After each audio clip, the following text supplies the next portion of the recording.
discriminada.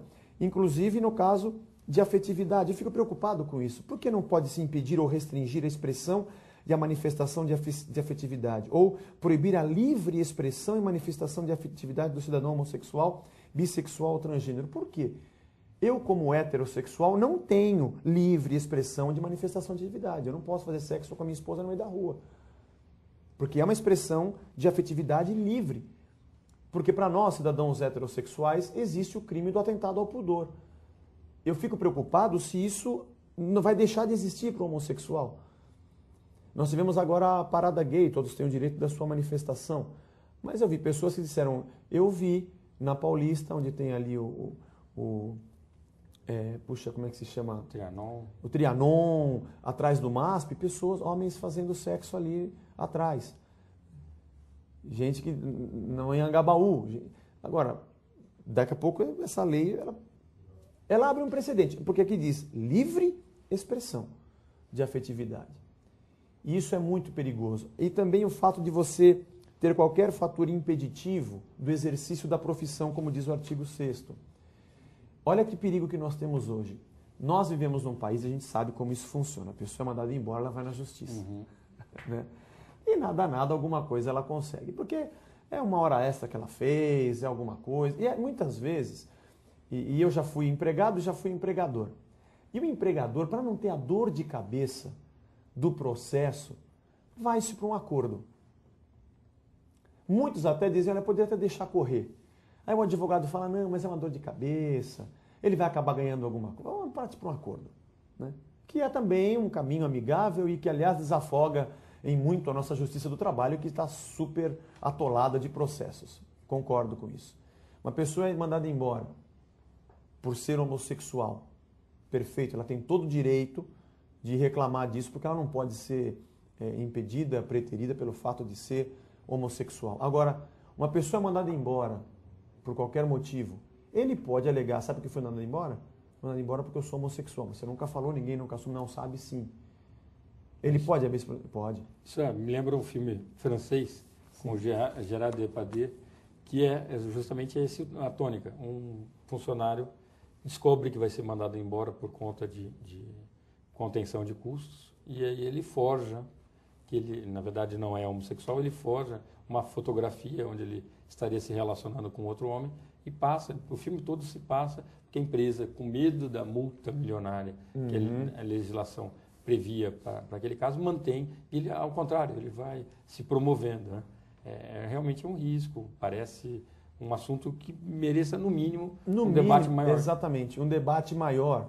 E foi aprovado, essa lei, se não me engano, passou pelo Congresso Nacional, acho que foi no final de 2006, meio numa quinta-feira à tarde ou numa sexta-feira, quando que por acordo se votam muitas leis de uma vez, para se desobstruir a pauta, num excelente trabalho que foi feito das lideranças de uma negociação, isso passou sem um debate.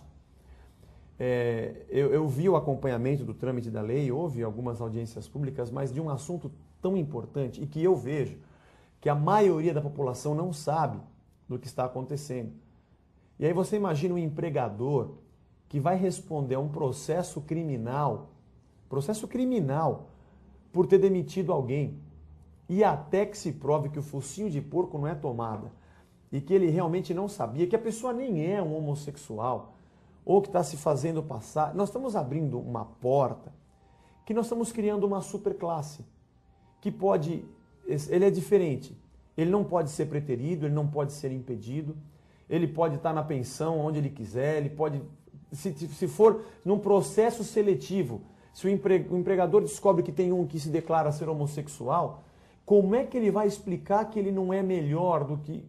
Me parece que nós estamos... Esse texto, veja, nós não somos favoráveis à discriminação, mas uma lei que pode fazer com que uma minoria tenha privilégios acima de uma maioria, onde a minoria legisla ou rege a maioria, chama-se ditadura. Né? E não precisa. E não é necessário. Deputado, eu entendo até que o próprio homossexual não quer isso. Né? Não é o objetivo da maioria, na maior parte não. dos homossexuais, ter esse privilégio. Eles querem ser tratados como pessoas iguais a todas as outras, só isso. Uhum. Acho que isso já, como você disse no começo, já está segurado pela Constituição. Exatamente. Né? Agora, eu entendo também que dentro de toda a movimentação popular existem interesses diferentes dentro dos próprios grupos que defendem os mesmos direitos. Então, pesquisando um pouco sobre isso, por que alguém vai querer sobretaxar um cidadão no seu hotel? Ou fazer com que ele pague só porque ele é homossexual? E eu comecei a pesquisar, a conversar, procurar saber. A gente anda no meio do povo também. Eu já vi, por exemplo, nesse mundo, descobri algumas coisas, né? Então, por exemplo, que em algumas cidades, alguns hotéis já cobraram mais caros em eventos de grupos de teatro e de bandas. Por que cobraram mais caro? Porque tem algazarra. Clubes de amadores que vão para o interior já foram sobretaxados. Por quê? Porque leva a mulherada para dentro do quarto. Grupos que levam a... Porque como é que você vai saber se um homem entra e faz uma reserva num quarto, você não vai saber se ele é homossexual ou se não é. Por que existe uma sobretaxa? Não existe uma sobretaxa. Existe um pagamento por alguma coisa que excedeu aquilo que é normal. O número de pessoas no quarto, que não é porque a pessoa é homossexual. Veja, até a liberdade de cada um fazer o que quiser, mas até mesmo de arcar com aquilo que ele precisa arcar. Ó, não é um hóspede, são 3. Né? Então, ninguém quer discutir isso. Apenas se colocar que ele foi sobretaxado. Pera. Ele é um cidadão comum como qualquer outro. E se você parar para olhar, na nossa sociedade existe uma discriminação. Há uma parte aqui no artigo 7º que também fala sobre recusar, preterir ou sobretaxar ou impedir a locação, a compra ou a aquisição, arrendamento ou empréstimo de bens móveis e imóveis para qualquer finalidade. No caso, uma pessoa seja homossexual. Ele não pode ser impedido de locar ou de comprar um imóvel.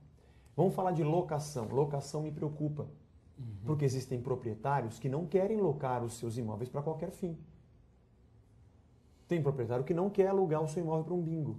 Eu não quero alugar Agora já não existe mais bingo, né? Mas na época do bingo isso acontecia. Por quê? Porque isso vai dar problema, vão fechar meu imóvel, isso vai dar rolo. E não alugava para bingo. Não, eu não quero alugar meu apartamento para fazer república de estudante. Eu não quero. Por que não quer? Porque o estudante depois não paga, é uma bagunça, vão acabar com o meu apartamento. É uma decisão, é um negócio que ele está escolhendo. Não precisa ir muito longe, não quero alugar para casal com filho pequeno. Que filho pequeno pode risca a parede, quebra, etc. Isso acontece no dia a dia. Porque é um negócio. E a pessoa pode escolher com quem ela quer fazer esse negócio. Eu posso escolher qual vai ser meu fornecedor, como para quem eu quero vender. Agora, eu não posso dizer que a pessoa pode dizer, olha, eu não quero alugar para você, porque ele não precisa nem ser homossexual. Eu não quero que seja meu apartamento seja usado para, sei lá, uma garota de programa, ou para que seja um inferninho. Como nós temos muitas casas em Campo Belo, isso é uma matéria, o ano retrasado, sobre muitas residências chiques em Campo Belo, lá, que foram descobertas que eram casas de promiscuidade, de prostituição, e que veio à baila esse assunto. Então o proprietário fala, não quero alugar. Agora, por que o Estado vai obrigar? O Estado vai obrigar, se a pessoa for homossexual, ele tem que alugar. Veja, eu não estou entrando no mérito de questões. Eu acho que assim, ele é um cidadão comum que quer alugar um apartamento. Ele é como todos, ele não pode ser impedido. Ele não pode ser só porque é homossexual, não. Agora, eu acredito que uma lei, ela tem que ser muito clara, objetiva, para que ela possa legislar igualmente para todos. E a interpretação... Não consigo entender o alcance dessa alteração legislativa, porque isso já está assegurado. A Constituição, que é a norma fundamental, a norma que disciplina todas as outras normas, já diz que é vedada a discriminação em face de raça, credo, opção sexual, tudo isso. Exatamente. Porque todo mundo é igual. Quer dizer, para que vai se penalizar uma coisa que já existe? Existe. O judiciário já tem meios para coibir isso. Exatamente. E que é um ponto que, com certeza,